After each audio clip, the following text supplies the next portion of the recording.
భారతీయ జనతా పార్టీలో పెద్ద పెద్ద పదవులను అనుభవించి భారతీయ జనతా పార్టీ సిద్ధాంతమే తమ ఊపిరని చెప్పి చివరికి పార్టీలోంచి బయటికి పోతూ భారతీయ జనతా పార్టీకి సిద్ధాంతం లేదని మాట్లాడుతున్నటువంటి కొంతమంది పెద్దలకి సమాధానంగా ఈ ప్రెస్ మీట్ పెట్టడం జరిగింది. సో వారి కొడుక్కి సీట్ ఇస్తే సిద్ధాంతం ఉంటుంది, వారికి సీట్ ఇవ్వకపోతే సిద్ధాంతం ఉండదు.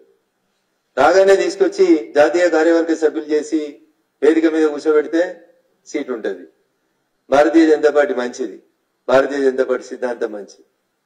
ఎంపీ సీట్ వారికి దక్కకపోతే భారతీయ జనతా పార్టీ సిద్ధాంతాలు లేనటువంటి పార్టీ. ఇట్లాంటి మాటలు మాట్లాడినటువంటి ఆ గౌరవ మాజీ ప్రజాప్రతినిధి గారికి నా విజ్ఞప్తి, వెంటనే మీరు పార్టీకి క్షమాపణ చెప్పాలి. సిద్ధాంతం అంటే భారతీయ జనతా పార్టీ తప్ప ఇంకొక పార్టీకి సిద్ధాంతం లేదు. మీరు సిద్ధాంతాల గురించి మాట్లాడితే అది దురదృష్టకరం, బాధాకరంగా కనబడుతుంది. మీరు ఏ రాజకీయ ప్రయోజనాలు ఆశించి, ఏ ఆర్థిక ప్రయోజనాలు ఆశించి, ఏ కంపెనీల ప్రయోజనాలు ఆశించి, ఏ కన్స్ట్రక్షన్ కంపెనీలో మీ బంధువుల ప్రయోజనాల కోసం పెద్ద ఎత్తున మీరు పార్టీ మారి డబ్బులు చేతులు మారేందుకు రంగం సిద్ధం చేసిరనేది ప్రజల ముందు ఈ సందర్భంగా ఉంచాలనుకుంటున్నాను. కానీ మీ సీనియారిటీని, మీ అనుభవాన్ని, మీ వయసుని గుర్తించి గౌరవించి మీరు పొరపాటున మాట్లాడినేమో అనే ఉద్దేశంతో ఇంకా మొత్తం విషయాలు, మొత్తం వివరాలు ప్రజల ముందు ఉంచడానికి మీకే అవకాశం ఇవ్వదలుచుకున్నాను. లేదంటే ఆ కన్స్ట్రక్షన్ కంపెనీ ఏంది, ఆ కన్స్ట్రక్షన్ కంపెనీ లోపల మీరు అమ్ముతున్న ఫ్లాట్లు ఏంది, వస్తున్నటువంటి రేట్లు ఏంది, కలుగుతున్నటువంటి ప్రయోజనం ఏంది, నిన్నదాకా అక్కడ ఉన్నటువంటి చేవెళ్ల ప్రాంతానికి సంబంధించినటువంటి ఎంపీ గారితో కలిసి మీకున్నటువంటి వ్యాపార లావాదేవీలు ఏంది, మీరిద్దరూ కలిసి కాంగ్రెస్ పార్టీలకు పోయి రేపు మల్కాజ్గిరి పార్లమెంట్ కి ఎంత ఖర్చు పెడతామని మాట ఇచ్చిర్రు, చేవెళ్ల పార్లమెంట్ కి ఎంత ఖర్చు పెడతామని ఇచ్చిర్రు, నాలాంటి మెదక్ పార్లమెంట్ కి, జహీరాబాద్ పార్లమెంట్ కి ఎన్నెన్ని డబ్బుల్ని పంపిస్తున్నారు పార్టీ పరంగా, ఇవన్నీ కూడా ప్రజల ముందు ఉంచడానికి మేమే వెనకాడ దలుచుకోలేదు. కానీ మా పార్టీలో చాలా కాలం పనిచేసినారు, మాతో వ్యక్తిగతమైనటువంటి సంబంధాలు కలిగి ఉన్నారు కాబట్టి నేను వ్యక్తిగత దూషణలకు దిగదలుచుకోలేదు. అందరికీ తెలుసు, ఈస్టర్న్ కన్స్ట్రక్షన్సా, వెస్టర్న్ కన్స్ట్రక్షన్సా, సదరన్ కన్స్ట్రక్షన్సా, ఆ కన్స్ట్రక్షన్ కంపెనీలేవి, సర్వే నెంబర్ 341లో ప్రభుత్వ భూములు ఎంత, ఎన్ని ఫ్లోర్లు ఇవ్వాలి, ఎన్ని ఫ్లోర్లు ఇచ్చిర్రు, కడితే వస్తుంది ఎంత, అమ్ముతే వస్తుంది ఎంత, గత ప్రభుత్వంలో ఏం చేసిర్రు, ఈ ప్రభుత్వంలో డబ్బులు ఎట్లా చేతులు మారుతా ఉన్నాయి, అసలు ఏ రకంగా మీరు ఎన్నికల్ని కమర్షియలైజ్ చేయాలనుకున్నారు మీరిద్దరు కలిసి, ఒకసారి మీరు ప్రజల ముందు చెప్పాలి. నాకున్నటువంటి అవగాహన మేరకి బారాసా ఎంపీగా గెలిచినటువంటి వారు ఆ ఎంపీలలో అందరికంటే ఎక్కువ ప్రయోజనం పొందారు బారాసా ప్రభుత్వంతో. నాకు గుర్తున్నంత మటుకు భూమికి భూమి ఎవరికి ఇవ్వలేదు ఆంధ్రప్రదేశ్ లో, తెలంగాణలో ఆ ఎంపీ గారికే ఇచ్చారు. గుట్టలు వలగొట్టిరు, 25 ఫ్లోర్లు 28 ఫ్లోర్లు ఉంటే 33 ఫ్లోర్లు అయినాయి. ప్రస్తుత ముఖ్యమంత్రి గారు అప్పుడు పిసిసి అధ్యక్షుని హోదాలో ఒక ప్రెస్ మీట్ పెట్టారు. గుట్టలు కొడతారా, గుడిని మింగుతారా, ఏఐసిసికి ఉత్తరం రాస్తాం, ఖచ్చితంగా వాళ్ళ మీద చర్య తీసుకుంటాం, కాంగ్రెస్ పార్టీ రాష్ట్రంలో అధికారంలో ఉంటే ఇట్లాంటి పిచ్చి పిచ్చి ఆగడాలు సాగనీయము అన్నారు. అయ్యా ముఖ్యమంత్రి గారు, మరి ఇలా మీరు చేస్తుంది ఏంటనే చెప్పండి. గౌరవనీయులు జితేందర్ రెడ్డి గారు, గౌరవనీయులు చేవెళ్ల ఎంపీ రంజిత్ రెడ్డి గారు పార్టీ మారడం వెనకాల జరిగినటువంటి ఆర్థిక ప్రయోజనాలు, కంపెనీల ప్రయోజనాలు, ఇతర పార్టీల్లో ఈ ఎన్నికలలో అభ్యర్థుల్ని ఇబ్బంది పెట్టడానికి మీరు పంపించబోతున్నటువంటి డబ్బుకు సంబంధించి పూర్తి స్థాయిలో మా దగ్గర సమాచారం వచ్చింది. ఏ కన్స్ట్రక్షన్ కంపెనీ ఏ రకమైనటువంటి పనులు చేస్తా ఉంది, ఏ కన్స్ట్రక్షన్ కంపెనీని అడ్డం పెట్టుకుని మీరు ఈ రకమైనటువంటి వ్యాపార స్వప్రయోజనాల కోసం పార్టీలు మారిందనేది ప్రజలందరికీ త్వరలోనే ఉంచబోతా ఉన్నాం ప్రజల ముందు. కాబట్టి దయచేసి మీరు వచ్చి సిద్ధాంతం నేర్పిస్తే భారతీయ జనతా పార్టీ సిద్ధాంతం నేర్చుకునేటువంటి పరిస్థితిలో ఉందని నేను అనుకుంటలేను. భారతీయ జనతా పార్టీ సిద్ధాంతాలకి పునాదికర్తలు, శాసనకర్తలు చాలా మంది ఉన్నారు. కొత్తగా పార్టీలకు ఎవరైనా వస్తే వాళ్ళకి నేర్పించడానికి కూడా పార్టీ సదా సిద్ధంగా ఉంటది. భారతీయ జనతా పార్టీ కార్యకర్తలకి, నాయకులకి మీరు కొత్తగా సిద్ధాంతం నేర్పించాల్సింది ఏం లేదు. మీ వ్యక్తిగత ప్రయోజనాలకి, మీ ఆర్థిక ప్రయోజనాలకి, లేదా మీ ఇతరత్ర అవసరాల కోసం మీరు పోతే పోయినామని చెప్పుకోండి, మాకేం అభ్యంతరం లేదు. అదేం భారత రాజ్యాంగం నిషేధించలేదు ఒక పార్టీకి వెళ్ళి ఇంకో పార్టీకి పోవడానికి. కానీ పోతున్న సందర్భంగా మీరు మాట్లాడుతున్నటువంటి మాటలే మాకు ఇబ్బంది అనిపిస్తాయి.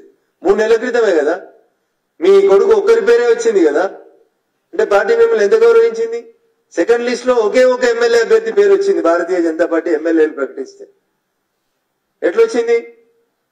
అప్పుడు మరి సిద్ధాంతం మంచిది ఎట్లయింది? మరి పోనీ ఆ ఎన్నికలలో మీ కొడుకును గెలిపించుకోవడానికి మీరు పడ్డ కష్టం ఇలా పాలమూరు వాళ్ళందరూ చెప్తారు. వారం రోజులు ఎన్నికలు ఉన్నాయనగా మీరు ఎవరి కోసం పనిచేసిండ్రు? మీ కొడుకు కోసం పనిచేసిర్రా? ఇలా రాష్ట్రంలో అధికారంలోకి వచ్చిన పార్టీ కోసం పనిచేసిర్రా? నేను అడుగుతలేని మాట, పాలమూరు బిడ్డలు అడుగుతున్నారు. అయ్యా జితేందర్ రెడ్డి గారు మీరు సమాధానం చెప్తే బాగుంటది. సర్వే నెంబర్ 403 ఈ రాష్ట్రంలో ఒక సంచలనం. షేక్పేట ఎట్లా బ్లాస్టింగ్స్ అవుతున్నాయి, ఏ స్థాయిలో బ్లాస్టింగ్ అవుతున్నాయి, ఎకలాజికల్ ఇంబ్యాలెన్స్ ఎంత జరుగుతుంది, భూమికి భూమి ఎట్లొచ్చింది, దాని వెనకాల ఎన్ని వందల కోట్ల రూపాయలు ఎవరెవరికి చేతులు మారినాయి, దీని మీద పూర్తి స్థాయి లోపల విచారణ జరపాలని చెప్పి మేము కోరుతా ఉన్నాం. ఎవరు కోరినా కోరకున్నా రఘునందన్ రావుగా ఒక వకీలుగా 100% నేను ఇందాక చెప్పినటువంటి సర్వే నెంబర్ 343 సర్వే నెంబర్ 403లో జరుగుతున్నటువంటి ఈ కన్స్ట్రక్షన్ కంపెనీల భూభాగోతాన్ని, వీళ్ళు చేస్తున్నటువంటి అడ్డగోలు దందాలని అటు ఈడీ దృష్టికి ఇటు ఐటీ దృష్టికి రాతపూర్వకంగా కంప్లైంట్ చేయబోతా ఉన్నాం. 2-3 రోజుల్లో ఈ కన్స్ట్రక్షన్ కంపెనీల వ్యవహారాలు, 343 సర్వే నెంబర్ల అక్రమ కట్టడాలు, ప్రభుత్వ భూముల ఆక్రమణలు, సర్వే నెంబర్ 403 షేక్పేట్ లోపల జరుగుతున్నటువంటి అడ్డగోలు కన్స్ట్రక్షన్స్, వీటన్నింటి మీద ఈ కన్స్ట్రక్షన్ కంపెనీల వ్యవహారాల మీద ఒక రాతపూర్వకమైనటువంటి కంప్లైంట్ ని అటు ఈడీ ముందు ఇటు ఐటీ ముందు ఉంచబోతా ఉన్నాం. నేను మళ్ళీ చెప్తా ఉన్నా, మీ స్వార్థం కోసం, మీ అవసరాల కోసం, మీ పోటీల కోసం, మీ పదవుల కోసం మీరు పార్టీ మారితే మాకు ఇబ్బంది లేదు. కానీ గౌరవనీయులు జితేందర్ రెడ్డి గారు మునుగోడుకు జరిగినటువంటి ఉప ఎన్నిక సందర్భంగా రఘునందన్ రావు ఇన్ఛార్జిగా పనిచేసినటువంటి సంస్థాన్ నారాయణపూర్ చౌరస్తాలో రఘునందన్ రావు సాక్షిగా, ఇంకా నాతో పాటు ఆ వేదిక మీద చాలా మంది పెద్దలు ఉన్నారు, వాళ్ళందరి సాక్షిగా భారతీయ జనతా పార్టీ గొప్పతనం, పార్టీలు ఎవరు మారుతారు, ఎట్లాంటి వాళ్ళు మారుతారని చెప్పి గౌరవనీయులు జితేందర్ రెడ్డి గారు మాట్లాడిన 2 మాటలు వినాలని మా మీడియా మిత్రులకు విజ్ఞప్తి చేస్తా ఉన్నా.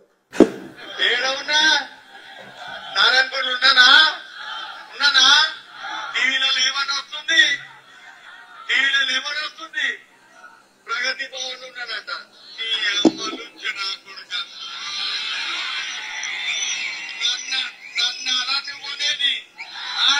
నా కాలని మెసేజ్ పంపించేది, ఇగో నాది, ఇగో దీన్ని కూడా కొనడానికి నీకు చేత కాదురా, దీన్ని కూడా కొనడానికి నీకు చేత కాదు. అర్థమైందా? భారతీయ జనతా పార్టీ ఒక సిద్ధాంతమైన పార్టీ, ప్రజల కోసం పోరాడుతున్న పార్టీ, దేశాని కోసం పోరాడుతున్న పార్టీ. ఇటువంటి పార్టీని వదిలి తుక్కు నా కొడుకులు బయటికి పోతారు, రుచి నా కొడుకులు బయటికి పోతారు. జితేందర్ రెడ్డి అసంటోడు పోడురా బాబు, అది గుర్తు పెట్టుకోవాలి. హుజురాబాద్ ఎలక్షన్ ఏం చేస్తావు?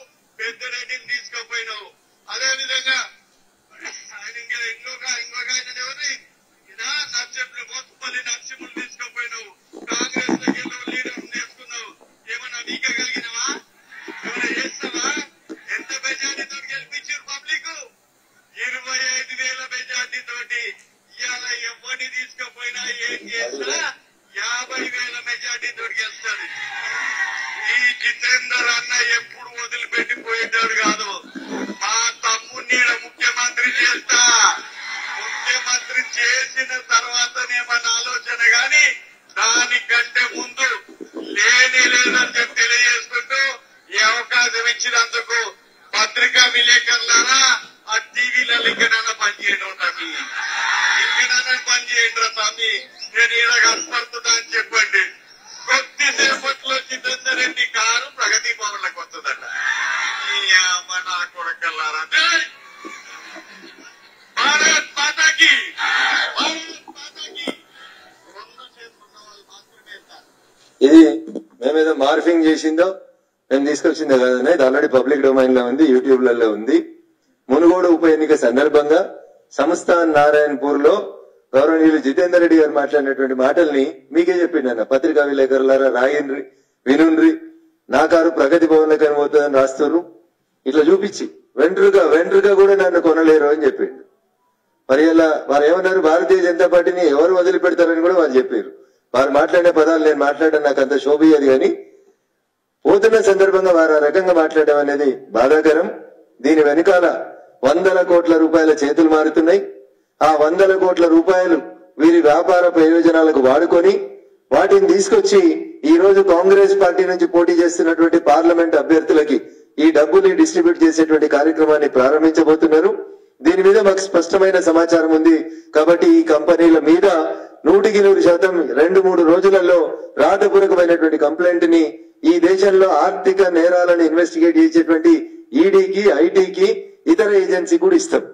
ముఖ్యమంత్రి గారికి నేను చేసేటువంటి అప్పీల్ ఏంటంటే, ఆ రోజు చంద్రశేఖరరావు ఏం తప్పు చేసిండో, ఏ మందల కట్టినా సరే ఈయనక తెచ్చి మన దొడ్ల కట్టే అయినటువంటి ఫిలాసఫీని గత ముఖ్యమంత్రి ఏదైతే చేసిండో మీరు కూడా అదే చేయడం అనేది దురదృష్టకరం.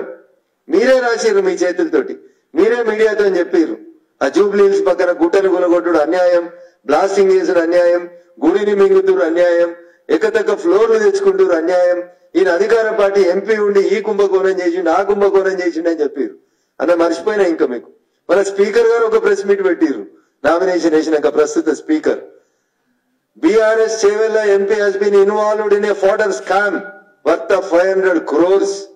నేను చెప్తలేనన్ను, ఇది అన్ని ఇంగ్లీష్ పేపర్లలో మంచిగా వచ్చింది, ఫస్ట్ పేజీలో వచ్చింది. గవర్నర్ స్పీకర్ గారు ఆ రోజు ఎమ్మెల్యేగా పోటీ చేస్తూ మీడియా మిత్రులతో మాట్లాడారు. అందుకని దయచేసి ఈ ఇద్దరు చేసినటువంటి ఆర్థిక నేరాల పట్ల ప్రజలు అప్రమత్తంగా ఉండాలి. వీళ్ళు పంపేటువంటి డబ్బు సంచుల పట్ల ప్రజలు కూడా జాగ్రత్తగా ఉండాలని ఈ సందర్భంగా ప్రజానీకానికి అప్పీల్ చేస్తున్నాను. సో రఘునందన్ ఉప ఎన్నిక జరుగుతున్నప్పుడు భారతీయ జనతా పార్టీ నాయకుడిగా మా రాష్ట్ర పార్టీ ఆదేశాల మేరకి జితేందర్ రెడ్డి గారు వచ్చి దుబ్బాక ఎన్నికల్లో ఇన్ఛార్జిగా పనిచేసిన మాట వాస్తవం. I'm not denying it. నేను ఇప్పుడు జితేందర్ రెడ్డి గారిని వ్యక్తిగతంగా ఏం దూషించలేదు. జితేందర్ రెడ్డి గారు ఎవడు పార్టీ మారుతాడు, బీజేపీని ఎవడు వదిలిపెడతాడని జితేందర్ రెడ్డి గారు చెప్పిన మాటల్నే మీ ద్వారా మళ్ళీ జితేందర్ రెడ్డి గారికి వినిపిస్తా ఉన్నది. నేను ఇలా కొత్తగా వారిని నేను తిట్టలేదు. నేను చెప్పింది 2 కంపెనీలు, 2 వ్యాపార ప్రయోజనాలు, దగ్గర 500 కోట్లు. అవి మాలాంటి బక్కపల్స్టోల మీద మా పార్లమెంట్లలో రుద్దేందుకు సంచులు వస్తున్నాయని చెప్తా ఉన్నాం. ప్రమాదం వస్తుంది కాబట్టి దాన్ని అరికట్టుమని సంబంధిత అధికారులకు ఉత్తరం రాస్తున్నాం. అది మీ ద్వారా వారికి చెప్తున్నాం అంతే. జితేందర్ రెడ్డి గారు నా ఎన్నికకు పని చేయలేదని చెప్పలే, వారు బీజేపీ నాయకుడు కాదని చెప్పలే, వారి కొడుకు మేము బీఫామ్ ఇయ్యలేదని చెప్పలేదు. అన్ని మేము చేసినామని చెప్తున్నాం.